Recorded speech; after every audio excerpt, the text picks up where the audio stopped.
एक व्यापारी हजरत मूसा के पास आया और अर्ज करने लगा, ए अल्लाह के नबी, मेरा ऊंट हर वक्त रोता रहता है, मैं उसके लगातार रोने से बहुत परेशान हूँ। हजरत मूसा उस ऊंट के पास गए और नरमी से पूछा, तुम क्यों रोते हो? ऊंट ने जवाब दिया, हर रात जब मेरा मालिक सोता है तो मैं उसके बिस्तर के नीचे आग की लपटें देखता हूँ। मैं डरता हूँ कि कहीं वो आग मुझे अपनी लपटों में न ले ले। यह सुनकर हजरत मूसा ने व्यापारी से फरमाया, तुमने ऐसा कौन सा गुनाह किया है कि तुम्हारे नसीब में जहन्नुम लिख दी गई है? व्यापारी कुछ पल खामोश रहा, फिर आंखें झुकाकर बोला, मुझसे बहुत बड़ा गुनाह हुआ है। मैंने अपने भाई को कत्ल कर दिया था ताकि उसके माल पर कब्जा कर सकूं। आप मुझे बचा लीजिए। हजरत मूसा ने गुस्से में फरमाया, तुमने बहुत बड़ा जुल्म किया है। अगर वाकई तुम सच्चे दिल से तौबा करना चाहते हो तो फौरन अल्लाह से माफी मांगो और जो माल नाहक छीना है वह उसके वारिसों को वापस लौटा दो। व्यापारी ने सच्चे दिल से तौबा की और अपना सारा माल अपने भतीजों को सौंप दिया। भतीजों ने भी अल्लाह की रजा की खातिर अपने पिता के कातिल को माफ कर दिया। उसके बाद ऊंट ने कभी मालिक के बिस्तर के नीचे आग की लपटें नहीं देखी और न ही वह दोबारा कभी रोया।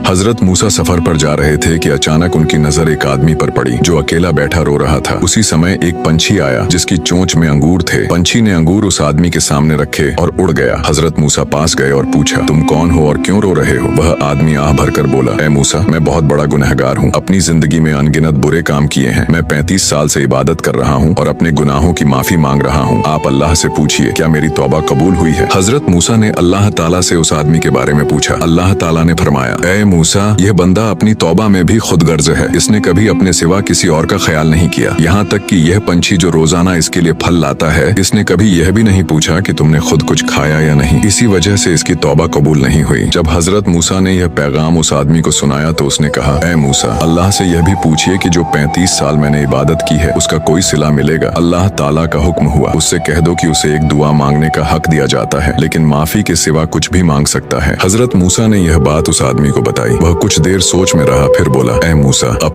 हजरत मोहम्मद मुस्तफ़ा कुछ सहाबा किराम के साथ सफर पर रवाना थे। भूख की शिद्दत से सहाबा किराम निढाल हो चुके थे। अचानक एक सहाबी की नजर एक हिरणी पर पड़ी। भूख से मजबूर होकर उन्होंने उसके पीछे दौड़ लगा दी और कुछ देर बाद उसे पकड़ लिया। हिरणी की आंखों में जिंदगी की इल्तिजा थी। उसी लम्हे नबी करीम वहां पर तशरीफ लाए। आपने हिरणी को देखा, फिर नरमी भरी आवाज में फरमाया, इस पर रहम करो, इसे छोड़ दो, इसके पेट में बच्चा है। सहाबी ने फौरन हिरणी को आजाद कर दिया। हिरणी एक झटके से उठी और जंगल की तरफ दौड़ गई। अगले दिन जब काफिला दोबारा उसी मकाम से गुजर रहा था तो अचानक वही हिरणी दूर से दौड़ती हुई नबी करीम के पास आई और बोली, या रसूल अल्लाह, कल आपने मुझे जिंदगी दी, आज मैं और मेरा बच्चा आपकी खिदमत में हाजिर हैं। अगर आपके साथी चाहें तो हमें ज़ब्ह कर सकते हैं। हिरणी की मासूमियत देखकर नबी करीम मुस्कुराए और नरमी से फरमाया, माँ का दिल वो खजाना है जिस पर नबी भी हाथ नहीं उठाते। जाओ अपने बच्चे की परवरिश करो, यही तुम्हारी इबादत है।